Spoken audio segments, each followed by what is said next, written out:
Welcome to Coming from Left Field, where we have conversations about politics, books, and current events with your host, Greg Goddles and Pat Cummings.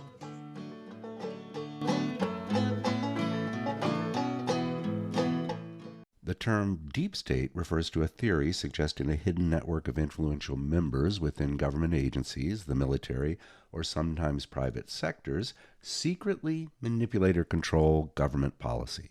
It sounds like something Alex Jones might rant about, or a Fox News Trump cabinet member. But the idea of a deep state has been around for decades, make that centuries. For example, there's evidence that the Founding Fathers were motivated by their personal financial interests rather than purely democratic ideals when drafting the U.S. Constitution. Now that sounds like the original deep state. Let's discuss.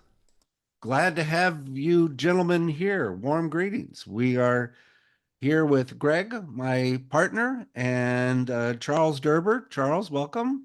Hi, Pat. Great to see you. You are officially a friend of the show because we had you on for your other book, Dying for Capitalism, a year ago. Right. Yeah, right. And Yale Magrass, I'm just so glad to have you. I enjoyed the book so much and Thank you. your comments, and we are discussing a very good and pertinent book, Who Owns Democracy? The Deep State and the Struggle Over Class and Caste in America. And this is the format of the book I really liked. Describe how you did the dialogue of the book and who came up with that idea. So, yeah, we Yale and I do a lot of books together. And Yale's a fabulous historian, and we're both quite far to the left, but we disagree about many things. And we thought that since we were writing about democracy, we shouldn't have to we should be very democratic rather than stifle anybody's point of view in some sort of accommodation. We thought it would be interesting to model a vibrant democracy by allowing each of us to express our actual full views and let the conversation reflect where we agree and where we disagree, allowing the reader to sort of figure out where they've rested on the spectrum of opinions that are reflected here. At the same time, I know it might sound to some readers as if this is just a casual conversation. It's not. We spent a lot of time sort of researching the book and researching our comments and then going back over it. So it's not just a sort of dormitory conversation. It's a serious conversation. And we have gotten quite a bit of feedback where people appreciate. I didn't know because we haven't done this before, but it turns out that people find reading conversation fairly friendly to, it's easy to read. And I don't know if you found that, Pat, but I really like that. And it reminds me of what we had on Nathan Robinson and his book, The Myth of American Dream, and Noam Chomsky, and he went back and forth and had conversations back and forth. Now they didn't list one person talking to the other, but that kind of interaction I think is great. I need to introduce you properly. Yale, you're a professor of sociology at the University of Massachusetts-Dartmouth. Yes. Co-authored a lot of books. You two have co-authored 9 books together. You've written 80 articles. You focus on how militaristic capitalism distorts everyday life. Glory be, that's a case, and inequity and so forth. Charles, you are a professor of sociology in Boston College. You've been a long activist for a long time, written 28 books. That's just going to 29 because I got another one you'll enjoy, I think, which is coming out in the spring. So. Oh my gosh. But you are do a lot of cultural analysis of capitalism, and it's what I like so much about your book is what I like working with Gail. I with Greg. Greg and my very first podcast was called How Democracies Die by Stephen Levinsky and Oh, yes. Zebit. I know the book. And I loved, Greg, you don't probably remember this, but I loved this book. I sent it to Greg. I said, let's do a podcast. Here's our first book. Greg read the book. I just knew that Greg would say that was a great book. I loved it. It really does capture what's going on. He absolutely, completely disagreed. Took me by surprise, completely disagreed with me.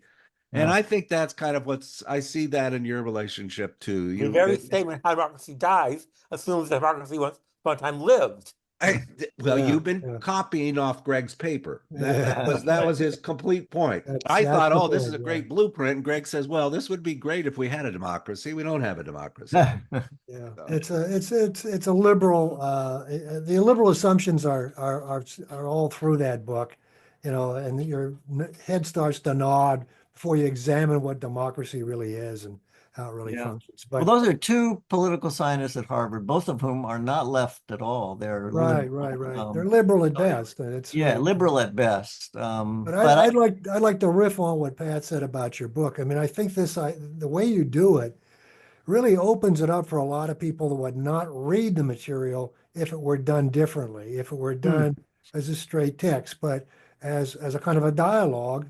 It's not a platonic dialogue, but it's a dialogue. It's a back and forth, and it really reads so easy. I mean, it's so accessible to people. So I commend you for that. It's just a terrific way that's to great to hear, approach Greg. it. You're saying it actually makes the book more accessible in a conversation. I'm convinced of it. Yeah, I'm convinced that people, because for those of us that read a lot of politics, a lot of sociology, a lot of philosophy, we're used to, you know, grinding through the material. So Right. we kind of underestimate what people are facing. This book, you can read right through. A layperson can read right through it and really get excited about it. Your anecdotes about your past and the left, I found absolutely, I didn't always agree, but I found it absolutely, it drew me right in because Hmm. you were there on the spot. Hmm. So it just, I think others should try to emulate this because we have to popularize these ideas. We're kind of in a small bubble and Right. left. And this is one way of getting further, getting beyond that. That's great to hear, yeah. honestly. Well, let's start at the beginning. You have a lot in common with Alex Jones and the Fox News cabinet members in that Interesting. you're a little frustrated with the deep state. And that's how your book starts is kind of a definition of how you define the deep state. Give me some background, either one. Yale, why don't you Well, start? there's one difference between us and the right. The right completely neglects the corporate elite. As a matter of fact, it considers the left to be part of the deep state. The left's critiques of the deep state are part of the deep state, according to the right. Now, the deep state, we would agree, includes much of the mass media and certainly the security apparatus, the CIA, the FBI, Army intelligence, the entire Department of Offense would all be part of the deep state, as would the upper echelons of the state bureaucracy. But they emphasize the social service network, of the welfare system, education, academia, the media, and the left, and they include that part of the deep state. We would not. But what we include in the deep state, and they do not, is mostly the corporate elite, the 1% who owns 90% of the wealth. They are part of the deep state as we defined it.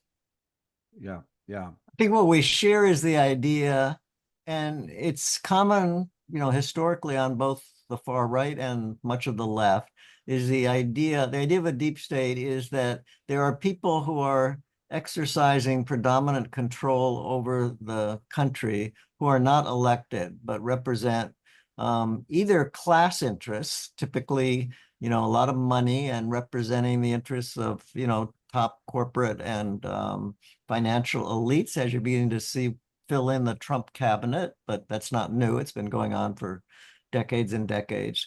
Or caste elites, which is caste is maybe a little bit less familiar on the left, but the idea is that caste is a social category that either is construed as biological or as sort of part of natural social order, typically reflects race, gender orientation, and other sort of identity qualities that have been seized on both by the Democratic Party in their own very misplaced identity politics that we critique in this book, and also been used by Trumpist authoritarianism to target race, immigrants, and other people who he views as caste enemies of the people.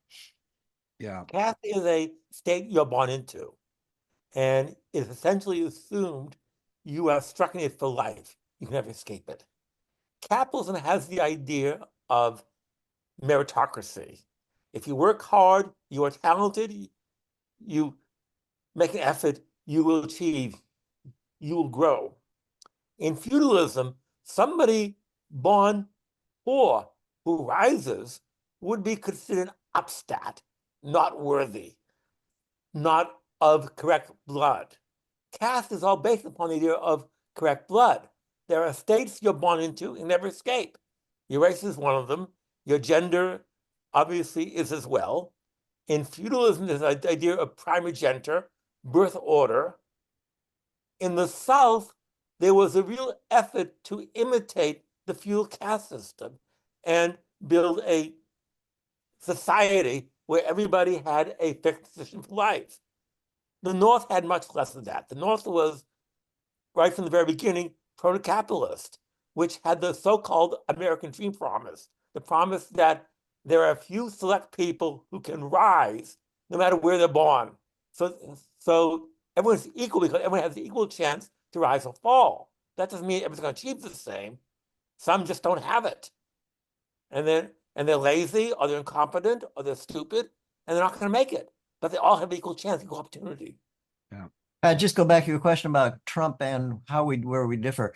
Trump is very clear that the core of his deep state is the civil service bureaucracy, the thousands and thousands of people who work for the Environmental Protection Agency or the FECC, the Federal Communications Commission, all of the largely regulatory bureaucracies that he argues are basically liberal, sort of, have usurped the democracy of the people by taking over permanent control of the government. And he's including the national security apparatus. He's including the FBI and the CIA and the military in that. And we share that view with Trump, that there is a significant part of the military or national security state that could be understood as an important part of the deep state.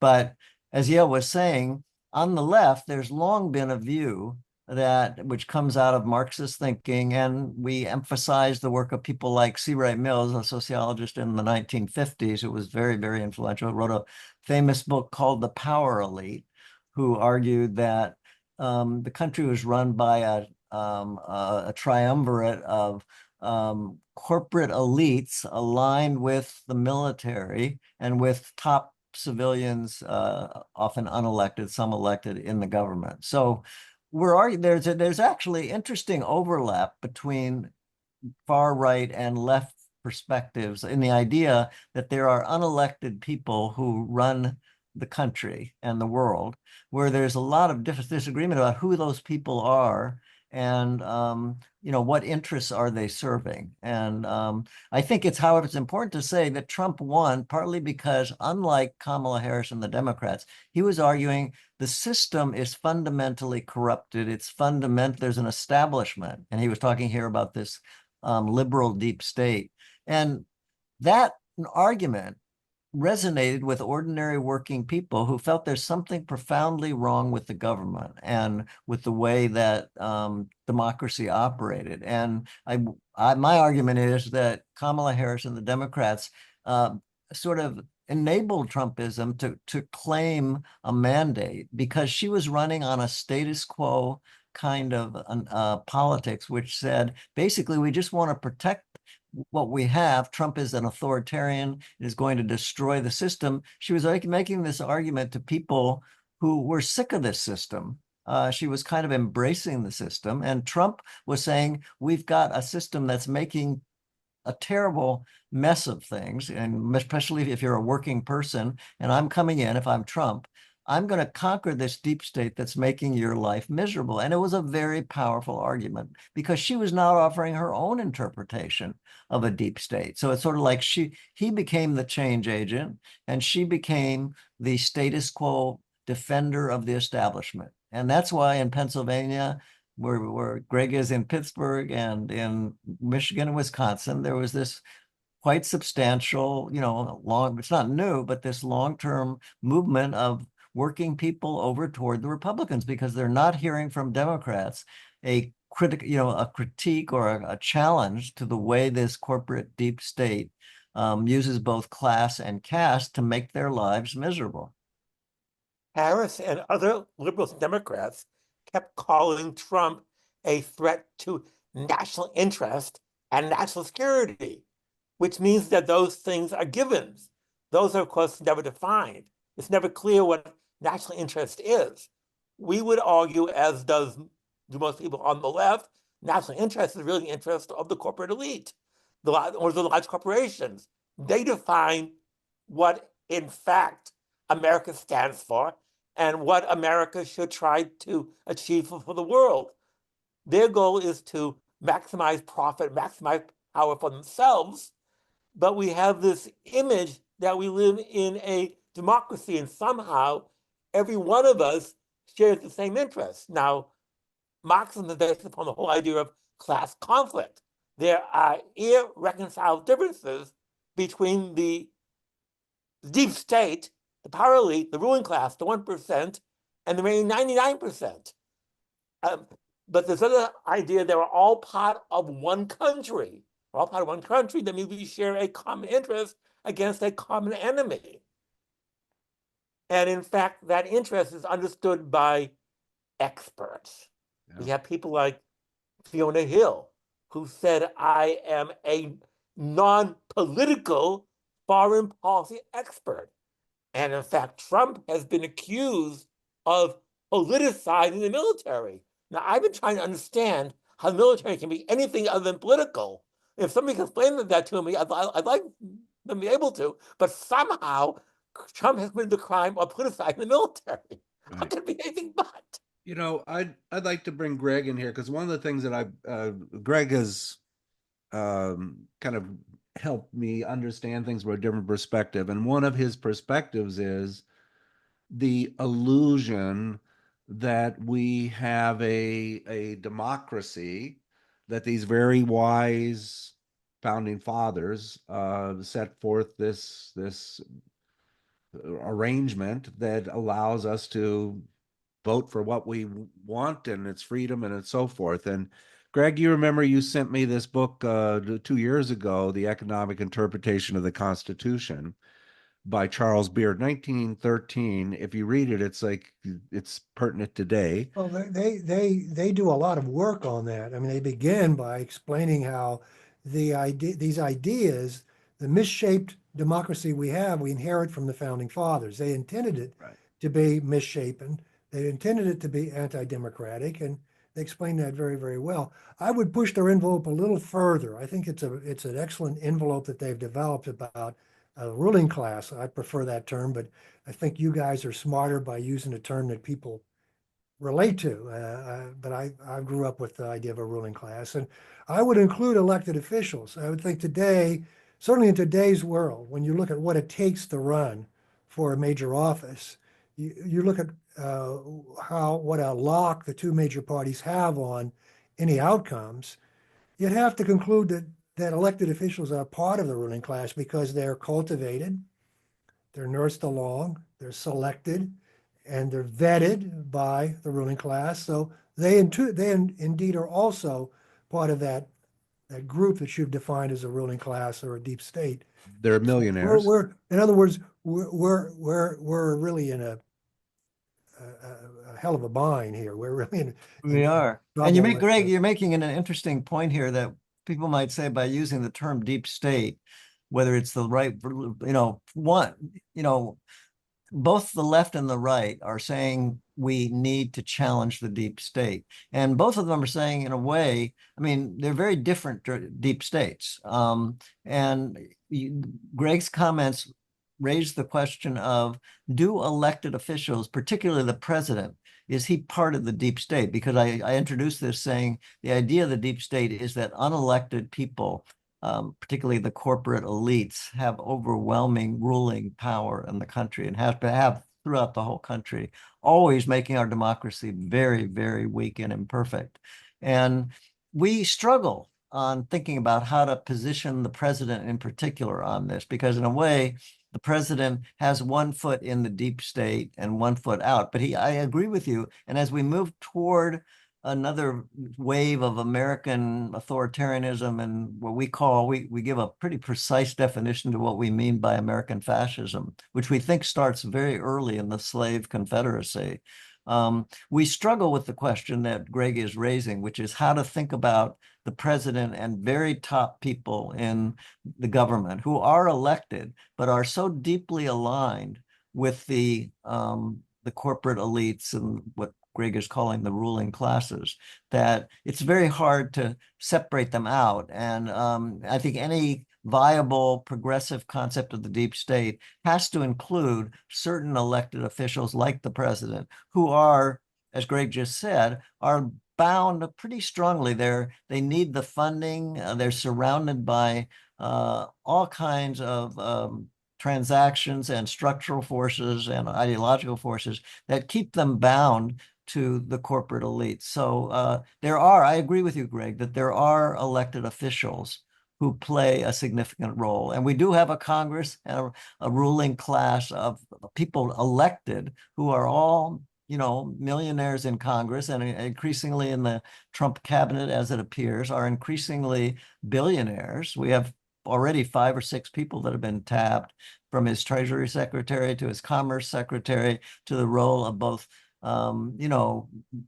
Elon Musk and Vivek Ramaswamy in their new dog, which is the Department of Government Efficiency, those are both billionaires as well. So we already have 5 or 6 billionaires selected for the cabinet. And in Congress is full of millionaires. And there's an interesting, again, just riffing off Greg's comment a little bit more, a number of people are saying, why we never see people from working class backgrounds in elected office, particularly in Congress. And this has become more of a theme in people as they're talking about how do you resist and build something different, is that the Democratic Party is full of millionaires in Congress and corporate donors. And for years, decades, almost these corporate donors. I love one of my favorite historic memories is that when Roosevelt was going to die in 1944, his vice president was a socialist, right? Henry Wallace. And actually his son Randall Wallace has given me funds to write some of my books, because Randall has sort of inherited a lot of his father's political proclivities and supports very progressive authors. But and Eleanor Roosevelt and Franklin Roosevelt knew that Franklin was going to die in 1945 or thereabouts, and they wanted, Wallace to come in, which would have changed the history of the world in certain ways, I think. And the corporate Democrats, these very wealthy Democrats who both fund the party and are part of the party, came in and said, we can't have a socialist like Henry Wallace becoming president. So they knocked him out and brought Harry Truman in, who turned out to be the ultimate Cold Warrior and corporate Democrat. And that history has, stayed with us ever since, and is very manifest in the current Democratic Party, where you have somebody like Harris really reflecting, she said over and over in the campaign, I am a quote, proud capitalist. And she said, she highlighted that. And I think it speaks to the role of, the deep state having sort of assumed this kind of ideological, straitjacket over the Democratic Party. And we're suffering from that today, because when you make the Democratic Party an instrument of corporate power, as it has largely been, it opens the door wide for, working people to throw away any hope of a kind of progressive government, since neither the Republicans or Democrat are offering it. So they turn to a strong man to solve their problems. And I think it helps explain a lot of why blue collar people in Michigan, Wisconsin, and Pennsylvania elected Donald Trump this round. Trump says, I'm your voice. I'm thinking about a poor boy from Arkansas who really had very little interest in money. He was much more interested in power, but today he is officially worth $250 million, which is probably an understatement. Yeah. It is. Bill It is Clinton's got more than possible, that. yeah, Yeah. it is possible to enter the White House not part of the 1%, not a millionaire. It is impossible to leave it not as a multi-millionaire. You make connections. Those connections are not, we don't want to call them corruption, they're part of everyday life. They're people you associate with. They guide your investments. They guide how your fortune is developing. They become the community in which you become a part. We can talk about another boy, not quite as poor, but with dark skin, who was a community organizer in the ghetto of Chicago. Once he became president, he had no contact at all with the poor people of Chicago, but instead had contact with the owners of multi-billion-dollar corporations. And he became part of the network, as did the poor boy from Arkansas. Now, of course, you have a lot of rich boys. You have the Bushes. Grandpa Bush was not only a senator, he was also CEO of Harriman Brown Brothers, which at the time was the largest brokerage house on Wall Street. Now, Sonny Boy Bush Jr., not so much Bush Sr., kept saying, I am representative of the common people. And he says very openly, I'm stupid. I may be rich, but I'm stupid. And because I'm stupid, I'm one of you. So Trump, on the same token, who in fact is a multi-billion-dollar slumlord in New York, says, I am somebody with whom you can identify. Clinton claimed to be somebody you can identify. Vance, who's now become president, wrote a book, which is a movie about growing up as a hillbilly.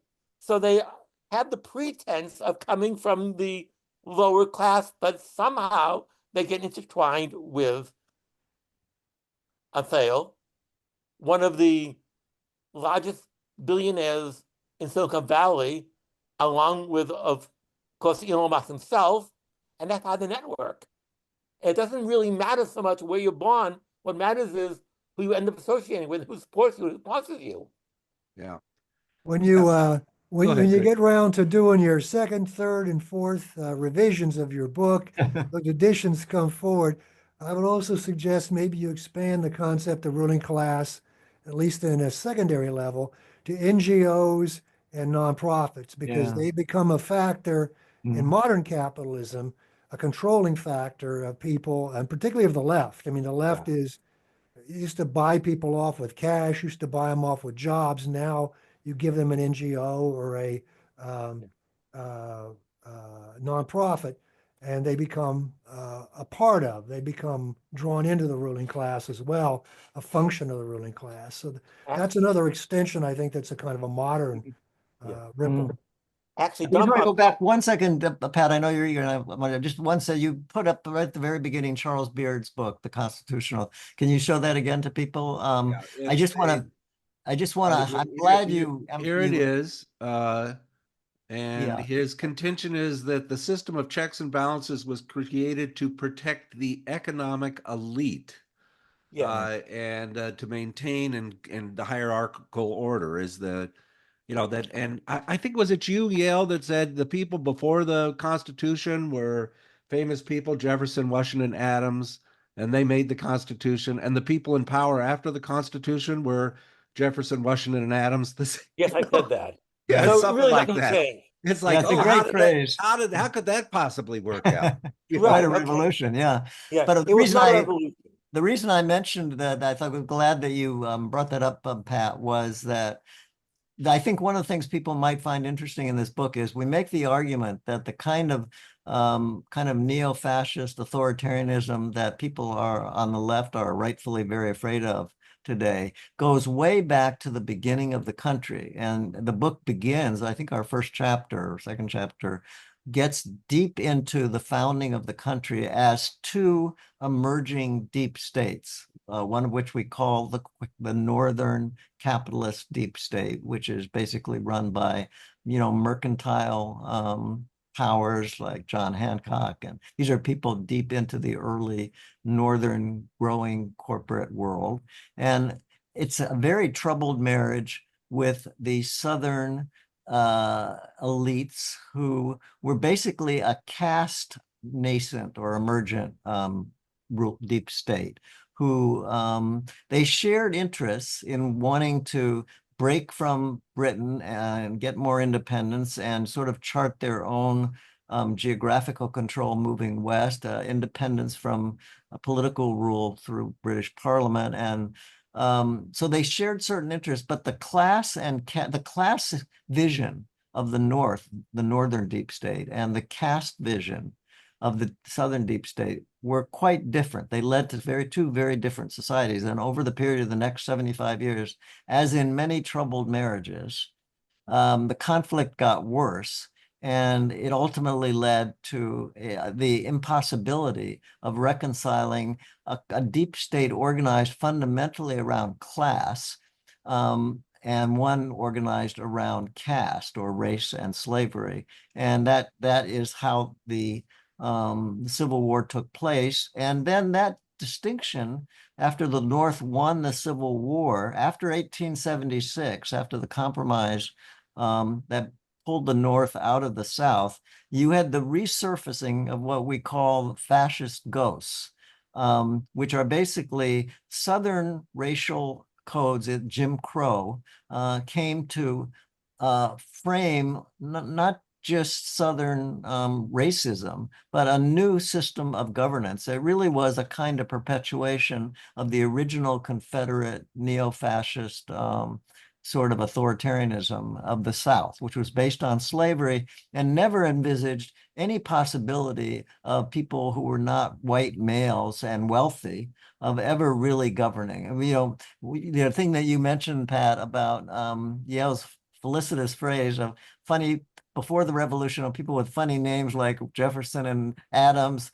and Madison ran the country. And after the revolution, you had people with funny names like Jefferson and Adams and Madison running the country. And which was sort of a notion of the revolution was really what I think of as like the British Magna Carta. And in fact, Jefferson wrote about, and the founders were steeped in the idea of the British. That was a rebellion way back in 1215 against the British monarch, John, by British nobility who didn't want democracy.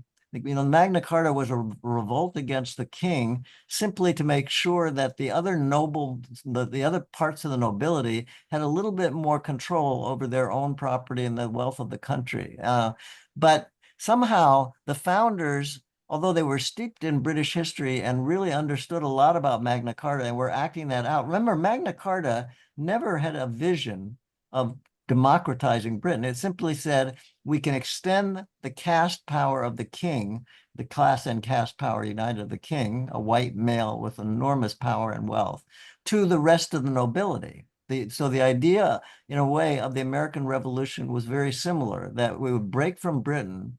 That didn't mean we were going to have a democracy in the United States. So right from the very beginning, rather than a democracy of a government organized on the basis of the people, even white men who were not rich were not allowed to vote, were not seen as part of the franchise until 1830s. There was almost no voting in the country. So this idea that Trump is fundamentally new because he's so authoritarian and the country has become so, sort of empty of democratic meaning for ordinary people, we try to show throughout the book that this goes right back to the Constitution. That's why glad you raised, Pat, the book of Beard, and because he sort of makes a similar argument that right from the beginning, the country was always legitimated by this image of democracy that was so eloquently crafted by Jefferson. But these were people who never really imagined that, or believed that it was possible. Jefferson, even right before his death, wrote a lot of stuff about whether women and blacks would be able to vote and become full participants. And he said, no, the blacks would probably have to go back to Africa, and that it really wasn't possible to imagine an American kind of society which was not governed by white men. And he was, of course, referring to wealthy men. So the book, in a way, traces the lineage of this idea all the way back to the forming of the country. And these more authoritarian fascist thing goes from the Jim Crow of the post 1876 era into the the 20s, where you had the KKK and revival and extreme racial violence. And then in the New Deal, to the rise of the America First movement, the rise of an explicitly pro-Hitler, pro-fascist America First sector of America, run by people like Henry Ford and Charles Lindbergh, and a number of Republicans in Congress who actually tried a January 6th style coup in 1944. They didn't succeed, but when you look at the history, this is what I thought was interesting in doing this book, was to find out how much of the kind of struggles that we're seeing around the meaning of democracy and trying to unpeel from the ideology the reality of how the country was actually governed. There's just a huge amount of, I think, people who grew up in high school civics, they don't really get the story that we try to lay out in the book, that these struggles around democracy and the sort of very powerful forces of authoritarian and what we call American fascism. American fascism is just a rule which basically says, for example, Hitler said, if you weren't an Aryan race, if you weren't of the Aryan race in Germany, you could never really be part of the true Germany. And so we've seen all through American history, politically powerful parties saying, if you're not a white male, they don't say it quite this way, but they rule exactly in that spirit. And Trump is doing very much the same thing now. Where Yale and I disagree some on, which is why we had this conversation, is that I think that the authoritarian threats that Trump represents are a little bit more, alarming than Yale does, who sees a lot of Reagan in Trump. I agree with that. Our book shows a very strong continuity between the kind of class power that Reagan enshrined and the authoritarianism that he built up through his own base of white Christian nationalism, which was very, very strong in the Reagan era. So you can certainly make the interpretation from our book that there are really interesting, very strong lineages between Reaganism and Trumpism. But I also make the argument, and and I don't entirely agree on this, although I think we're closer now, that there are new elements of Trump's authoritarianism that should be taken seriously and with serious concern. Yeah, I'd like to dive into that, because I thought that's a really interesting point. As I understand it, it's the disagreement is, Trump was elected first time, and it kind of was bad, but it wasn't really bad, and now he hears again, and that the power and momentum of the government to kind of the deep state to run is there.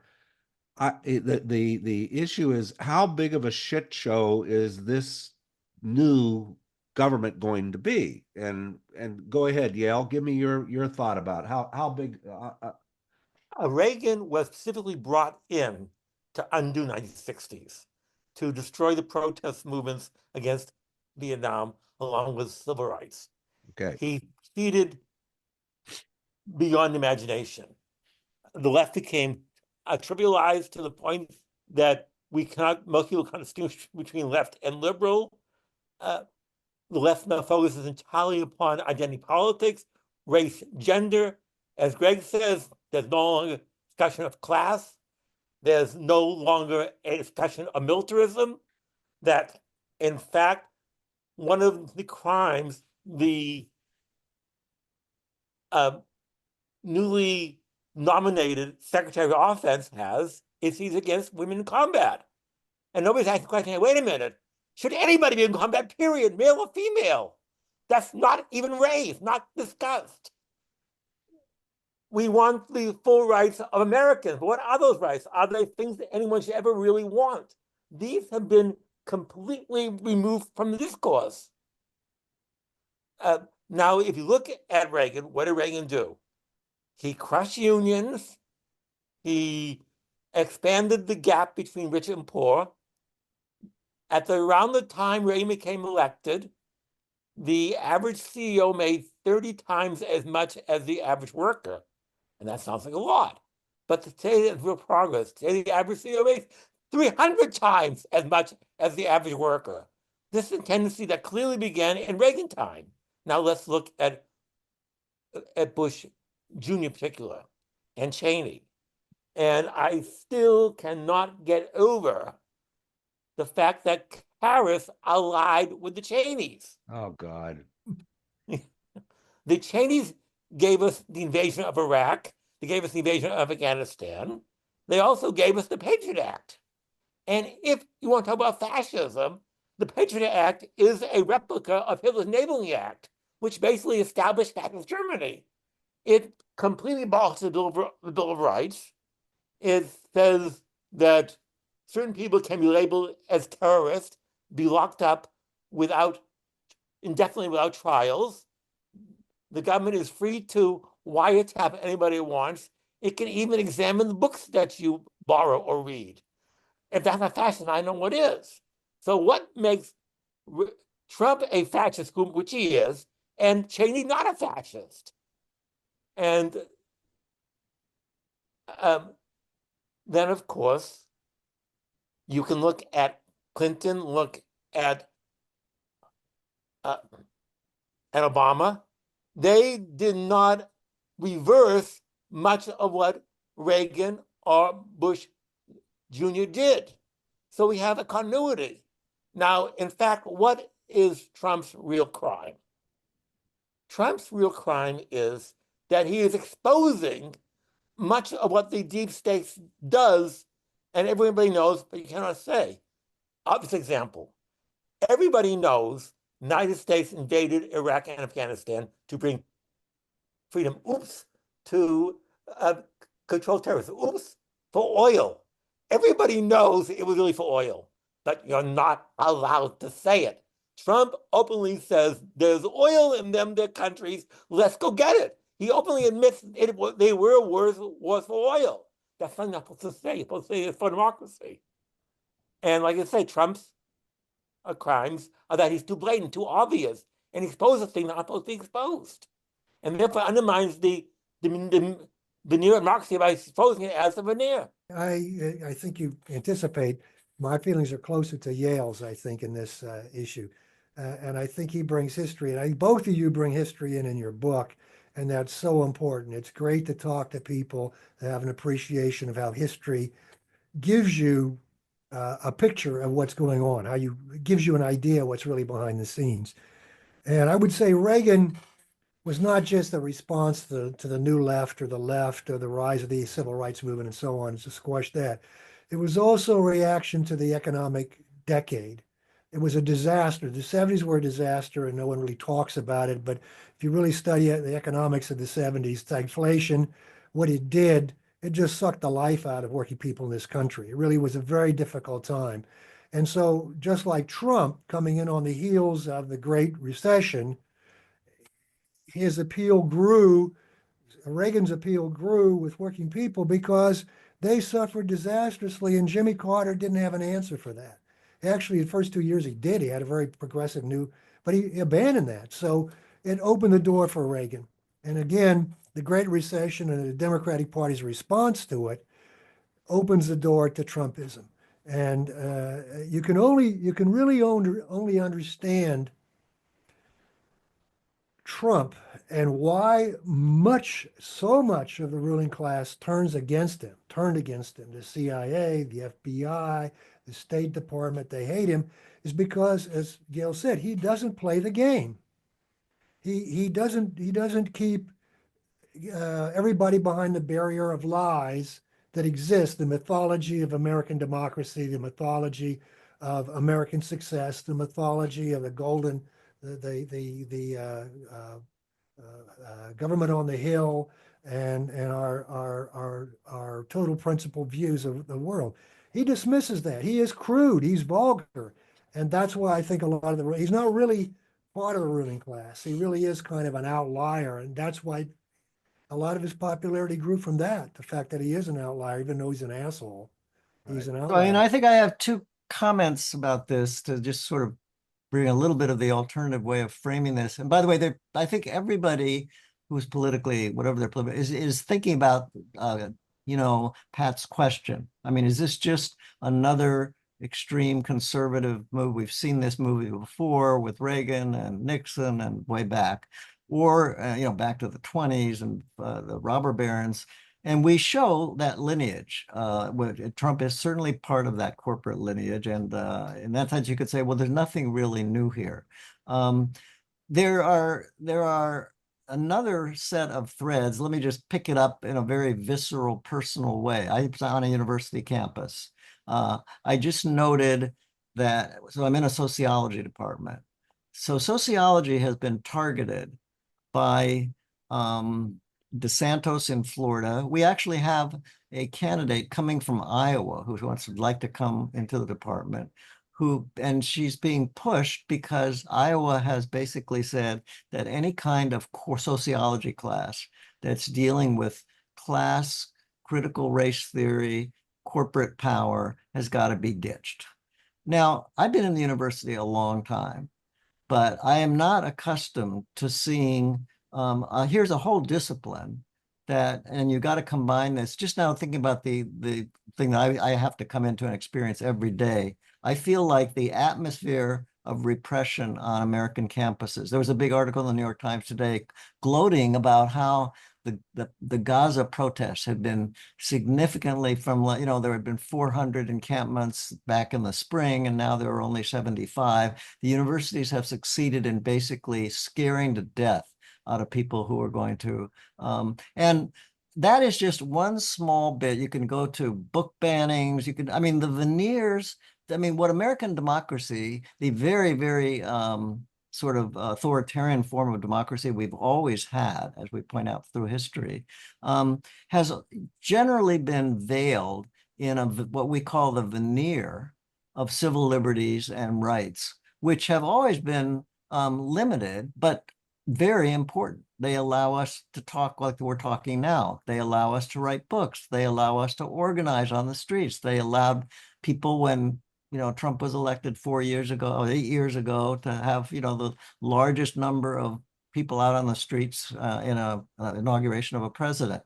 Now, I think there are enough threads. I think that Trump has done the magic, partly because the Democrats have opened the door so wide that he has enough of the working class behind him and enough of the corporate elite happily now accommodating and embracing him, both in his cabinet and every day, if you read the newspapers, you see more of the corporate elite sort of hugging him and looking for his favor.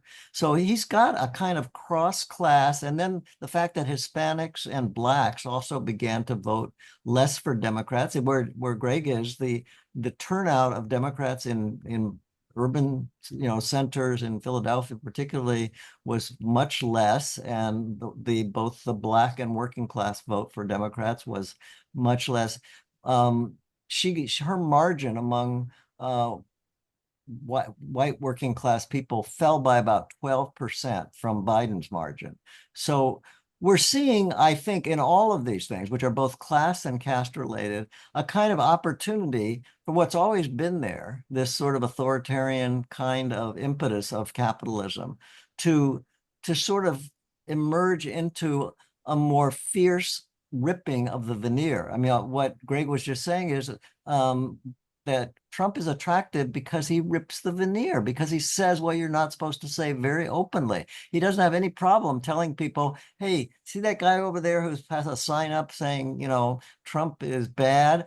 Go beat him up and I'll pay for your your legal expenses, which is sort of just a little fragment of his comfort in constantly encouraging militias, violent things. He's simply a more explicit version of this. Now, many people think this is just clownish and sort of fodder for his base. It's not really going to translate into any serious kind of deeper ripping of the veneer of civil liberties and so forth, which have been allowed, a measure of participation in, including the growth. I mean, we didn't have unions until, we didn't have legal union rights until 1935. You could easily see that ripped away again. Trump is one of the most vocal anti-unionists you can find.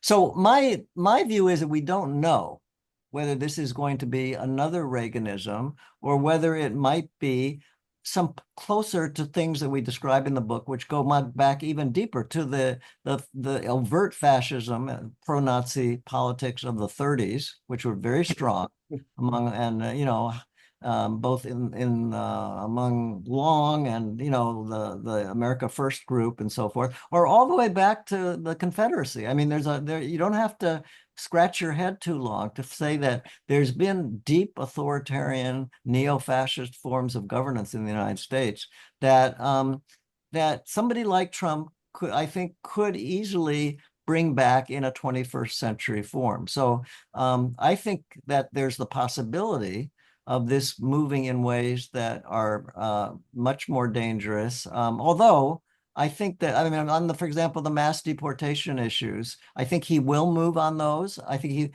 he's already said that he's going to use National Guard and police and parts of the military to round people up. Now, we have a history of mass deportations in this country. The Japanese were deported. The Mexicans were deported historically.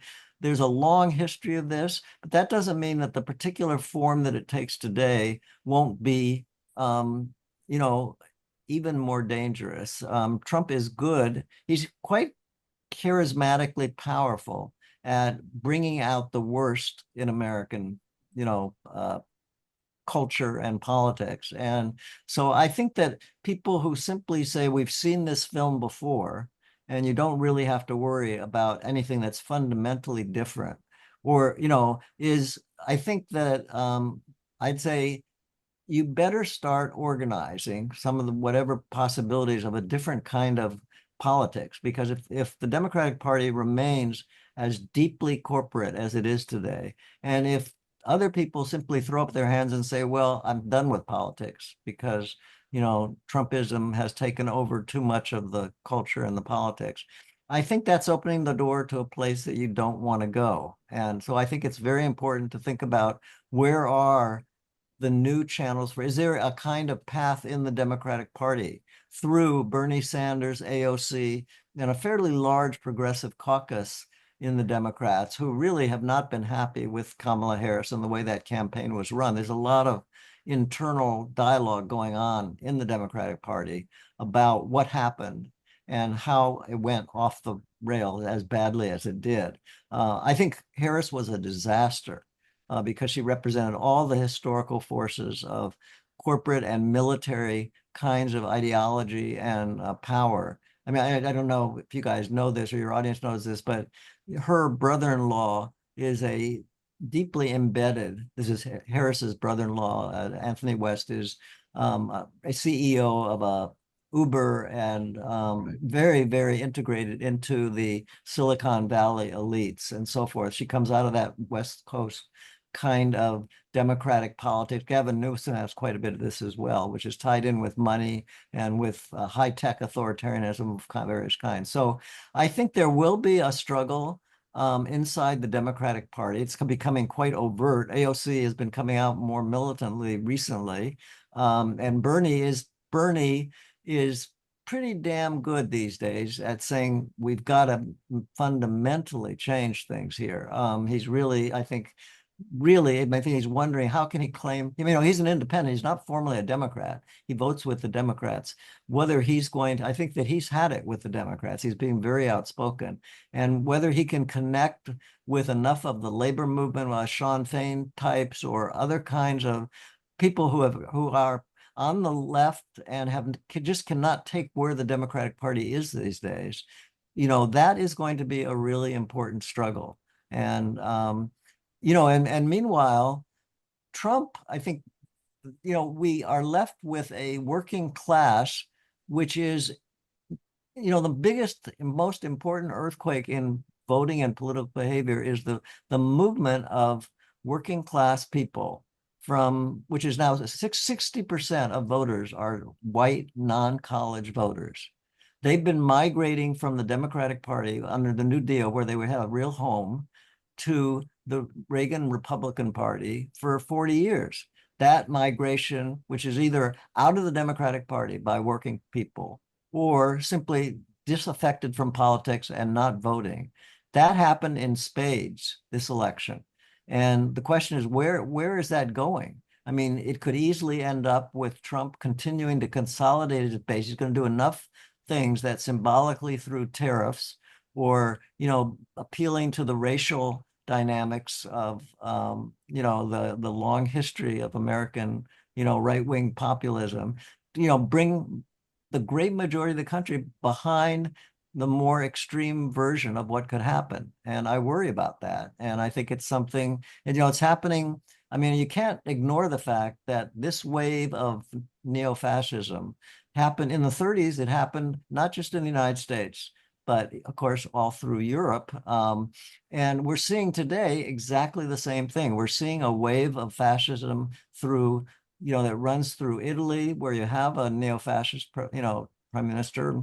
You have it in France, in Poland, in Hungary, in a governing coalition in Sweden, in all around El Salvador and much of Latin America, Argentina, in much of India. And in other words, we're seeing a global reaction to all of the incredible economic upheaval and distress that the combination of neoliberalism since Reagan and COVID and the kind of abandonment of social democratic and labor kinds of parties all over the world. And I think that bodes poorly for us unless we find a way to re-energize a kind of politics that truly breaks with this corporate Democratic Party monster that we've had. And then I think, that was the catastrophe of this election. Yeah. I know. And I hope that maybe one of the consequences is that people will slowly wake up to what a disaster this has been, starting with Bill Clinton, that poor boy from Arkansas, and, going through Obama, where we've just seen the Democratic Party digging in to more and more inequality, more and more wars. The Democratic Party has become the party of war, the proud party of war. And it's also become of global hegemony, of the ideology of American hegemony. That's all Democratic. It's, you go on to MSNBC, the liberal cable station, and they're largely, saying, how could anybody question NATO or any kind of notion of a total Western, wipeout of Russia in Ukraine? Well, Charles, they've kind of figured that out. They went down to Mar-a-Lago and they're going to patch things up with Morning Joe. Yeah. I think I think that Greg, and I'm speaking for Greg and Yale, that wow, this is just the same old, pulling back the curtain. There's nothing here to see. I think it's going to be horrible if they truly implement the 2025 with the civil servant courts, disruption of all of the media. I think we have the potential for this to be different than just a a crazy guy driving the car. I also don't think this is Trump. This is Trump is a small percentage. Right, There are right. powerful forces behind Right. Trump that are driving this. And Yeah, anyway, I think Trump is going to play golf a large part of yeah, it. he's And JD Vance he's and the not smart people. enough. Yeah, to No, and the Project 2025 people, a lot of the people, the guy, Russell Voigt, the guy who's appointed as his OMB person, is one of the top architects of Project 2025. He's got in the budget, he's going to be in a position, and also if Pam Bondi, the person he's chosen for Attorney General, she's very clearly, I mean, Matt Gaetz didn't make it, although he'll be a force behind the scene. But Pat Bondi is she's been litigating in Pennsylvania. But I mean, Gray probably knows this, but she was the main litigator for Trump, arguing over and over again that the election was were stolen in Pennsylvania in 2020. And so I agree with you, Greg. I think, and that's the virtue of the conversational format of the book, whereas Yale sees this as pretty much a continuation of Reaganism.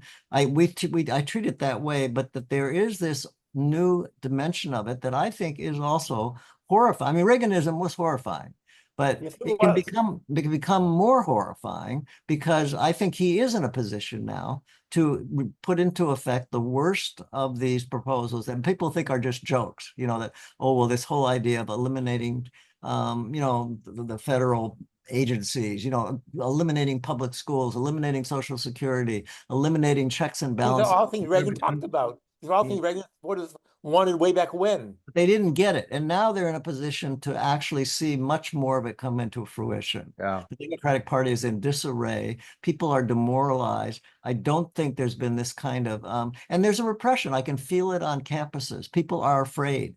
You know, Trump is not going to be able to fire all the prosecutors, but what he can do is reassign them. You know, there are thousands of prosecutors in the Justice Department under Pam Bondi, if she's the person who's made Attorney General, who will simply be forced to resign because they don't want to resign because many of them are close to retirement and they don't want to lose their pension. But and he can't easily get through some of the legal protections of the quote deep state, his deep state, the federal bureaucracy. But he can reassign them. He can say, hey, you guys over there who are litigating in area, you know, having to do with the environment, no, you're going to now be dealing with issues having to do with immigration or, you know, other things that they have no professional or legal competence in. So I think he's in a position to do a lot of damage. I think there will be constraints on him, but I agree with Pat, your sense that this could be really horrific. It could be really, really bad. It's a car crash, I think. Yeah. Yeah. And it's not that, I just want to say Trump, I mean, it is a Vance project. I mean, they've got several thousand people vetted, ready to go, who are young, trained, and ready to exercise. I mean, these are people who are ready to be put in power in top positions in government and have plans. They're written out. I mean, this has been planned for several years now in detail. And I've read parts of Project 2025, and there's a lot more that is coming. So I think that it's been terrible in the past. And I think it's really important to understand the continuities, but there's a good possibility that it could get a lot worse. Yale, any final thoughts? You want to admit that Charles and I are right, or do you just want to keep your stubborn ways? It's been progressively worse. Reagan, as we said, was a reaction against the 1960s. Reagan was a response to losing in Vietnam, the gradual decline of American hegemony, the fact that in many ways Vietnam exposed the United States as the paper tiger that Mao Zedong said it was, that for a period of 30 years or so, immediately after World War II, the United States clearly dominated the world economy. By the time Reagan came in, that domination was in question. Reagan had the slogan, "Make America Great Again." Vamp the American military to the point that nobody ever dare mess with it.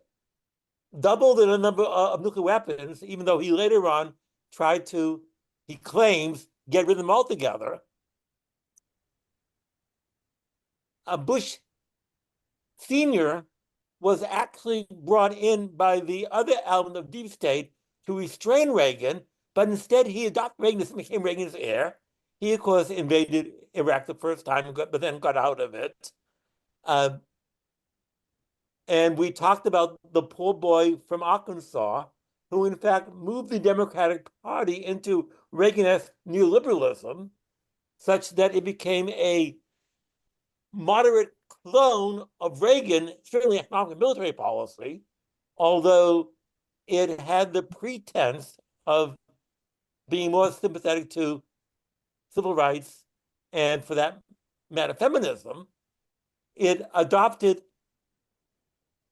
identity politics as it carried on neoliberal policies, both economically and militarily. Then you have Bush Jr. and Cheney, speaking of them together, who I believe were full-scale fascists, not all that different from Trump, but in fact we have been observing a gradual increase in Reaganism, an agenda that Reagan defined and has been built upon. Under Obama, like under Clinton, there was some effort to mitigate it, but Obama actually deported more people than Reagan and the two Bushes. And of course, he did nothing of whatever to stem neoliberalism. Now, Biden came in after a second recession, after the COVID epidemic, and did reintroduce some New Deal Rooseveltian policies, but they have been certainly overwhelmed by the invasion of Ukraine and the war in the Middle East. And yes, I do believe that Trump may be somewhat more extreme, and I do believe there is reason to be alarmed. But in fact, Trump is inheriting a 40-year progression from Reagan, and more or less going to continue to perhaps make it more intense. Yeah, I agree with that. The only thing, the only place that I disagree is that there could be, you know, at a certain point in time, the wall fell in Berlin, and it was an event, and it changed, and it was a remarkable event. I don't know, Greg, what do you think? Well, I think we look foolish if Yale or myself said this is not going to be a shit show. Okay. It's going to be a shit show, all right. Every decade that I've lived through since I voted for Hubert Humphrey has been a shit show. So I mean, you could look foolish if you say it's not, but I mean, every president, every regime, if you like, has contributed to that. So when the Democrats went, as people say, neoliberal in the 80s, I mean, consciously went that way. That was a shit show, and the war in Afghanistan was a shit show, and Obama's response to the Great Crisis was a shit show, and on, and it gets worse and worse. Will it get worse? Well, of course it's going to get worse. That's the trajectory we're on in this country, for many of the reasons given today. And I would differ only one way in what Charles said earlier, and that is, I can't believe that people still put their confidence in the Democratic Party, and they put hope in these elected officials. Why do I say that? I started a dialogue with an old colleague of yours from the left in the 60s, Carl Davidson, who was in SDS and so on. And after the Obama inauguration, he said, "Oh, millions of people are in D.C. and the world's going to change." And I said, "Nonsense, it's not going to change. It's going to be more of the same." And to this day, we've continued this debate. And the last thing he sent me after this election was, we have to rally around the 10 people in Congress who represent the best of the Democratic Party and Bernie Sanders. He means the squad plus. That's who we are from that time when you were hailing the inauguration. Doesn't that say something about the Democratic Party and where it can possibly take us? I can't see it taking us anywhere. Well, Greg, you remember that I was saying, the core of the last part of what I was saying is the Democratic Party has been completely, in this recent campaign, completely consumed by its corporate and militaristic kind of ideology and donors and so forth. So I'm not disagreeing with the idea. This has been happening since the end of the New Deal. There's been a complete repudiation of New Deal assumptions that happened with Clinton and with Obama. Biden, on the domestic front, made some reformist moves that were important around climate, which we haven't talked about at all, which is, given the nature of the climate emergency, should be a stress. Trump is so profoundly different on climate than Biden or Harris would have been. That is very, very significant. So, but I was not arguing that we should put our faith in the Democratic Party or even in Bernie or in AOC or whatever. I'm just saying that I'm seeing a general demoralization and a feeling of having no idea where to go, and that in fact, we've been to this movie before, so let's just eat some more popcorn until it plays itself out. I think given all of the polycrises we're dealing with, which include, new, I mean, I think we're on the brink of potential new nuclear escalations with Russia in the Ukrainian situation, in the Middle East around Iran, possible war in the Middle East. I just think we can't relax and say, well, just because it's so bad and because we've seen so bad before, it'll pass over or there's really nothing we can do. I'm not saying we should rely on the Democratic Party. I think we should rely on these kinds of grassroots, state level, local level, and global kinds of, I mean, remember, this autocratic movement is global. Countries all over the world are, and we need to have a lot of conversation with working people in Europe who are part of, there are a couple of interesting new, left coalitions in Europe that are dealing with fascism and neoliberalism, in India. And so at the same time, very local, people starting building, networks. I mean, I think in this dark period that's going to emerge, people are afraid. I mean, it's already, there's a feeling of fear. People are isolated. They're going to be threatened in their jobs. If you're a tenured professor, for the first time, you're more likely to feel threatened in your job than you ever have before. I'm seeing this when I talk to colleagues around the country, particularly in red states, but here in, blue states as well. It's very easy, these 3 million people in the civil bureaucracy, the Trump's deep state, they have civil protections, but they're getting threats. Remember that most of the people who ran as Democrats got death threats and felt they had to withdraw from a lot of their races because they were worried about their family and being threatened. I've gotten death threats. Let me ask you a question. I hate to interrupt, but what you did in the 60s was you faced that down. In other words, if there's 3 million people who now are faced with a possibility of losing their jobs, what would you do in that situation? Would you not organize? Would you not build a movement? Would you not go to your colleagues and ask them to join up? How can we build something here? That's exactly what I'm advocating, Greg. That's the promise. So when you say there's 75 groups on campus that are still fighting, I look at that as the bright side. I look at that as the promise. We've got to get the rest of those folks to stand up and fight.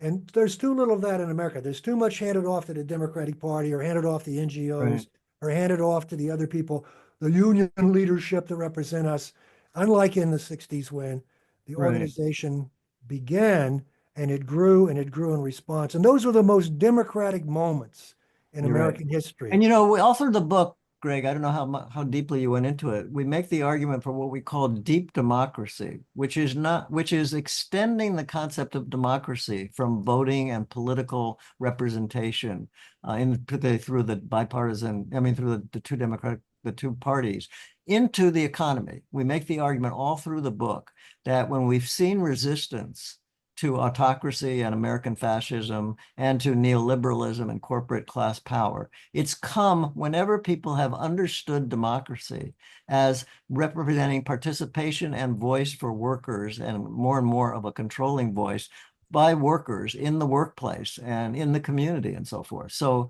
we make the argument throughout this book, and certainly my argument today, that the response to the repression that's on us and coming is primarily through this kind of organizing. So, for example, in the university, as you know, the UAW has become an organizer. In my university, BU just shut down funding. Boston University shut down funding for all the social science graduate programs because they had endorsed, the graduate students had become part of the UAW. So there's a kind of, I think the Sean Fain kind of spirit of organizing where you've got a labor movement, unlike the 60s, which is standing up against war and saying, we're not the kind of labor movement of, our ancestors, where we're sort of buying into American militarism. It's not big enough. The Teamsters aren't buying that, but there are a growing number of socialist big unions, including, the teachers union, the AFSCME. Some of the biggest unions in the country are much more progressive than they ever were in the 60s. And they represent the book talks about, and in this new book that I've just done, I'm spending a lot of time writing about this new labor organization that I think is very important because it is ideologically breaking the Cold War labor. I mean, labor in the United States was always, fundamentally paralyzed by its embrace of the Cold War and it's buying into the militarism of the whole system. You're seeing a sort of a departure from that now.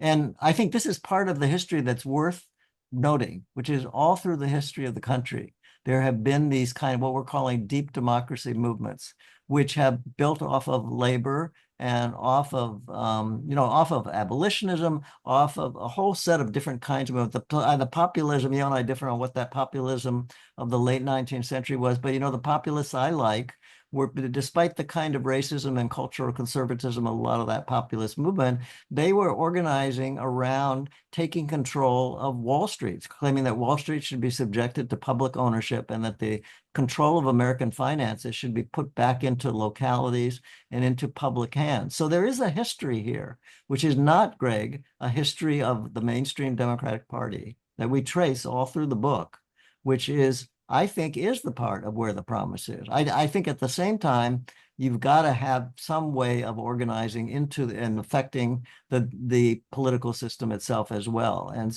I think that's not just on the streets, it's trying to get, I do believe that it's a multi-pronged strategy, which is, based fundamentally, I think, as you're saying, Greg, and I think as Pat knows, it's based on organizing on the ground. But it's got to have expressions in the workplace, in the community, in the global arena, and in Washington. I think it's got to have expression in all those forms. And when you look historically, whatever, you see efforts on all those fronts. And I don't think you should abandon, particularly in a growing fascist era, you need to spread very, very widely because, repression is going to come down hard. And if you're wiped out in one area, you need to be able to have organization and voice. And I think, we haven't talked at all about social media, which is a huge part of the coming and the question of where does, online organizing, particularly among young people, where does that go? And, what kind of opportunities on the one hand, social media represents, with the power of the big Silicon Valley moguls or controlling the algorithms. Well, we'll have to take that on the next time. We're going to break a record here for our podcast. But I want to say one thing that Thanksgiving's coming, and I have a couple of sons, and at Thanksgiving I talk politics. And as soon as I start talking politics, they say, "Will you just shut up?" This is Thanksgiving, so I'm going to take this podcast and put it in a loop. And rather than playing Bach in the background, I thought this would be perfect. Just to anyway, I'm being a smart aleck, but you will send it to us, won't you? I'll send it to you. What's your next project, Yale? Charles said he's doing his book. How about you? I don't know at this moment. Oh, okay. Really? I may do something again with Charles. I may not. I'm not.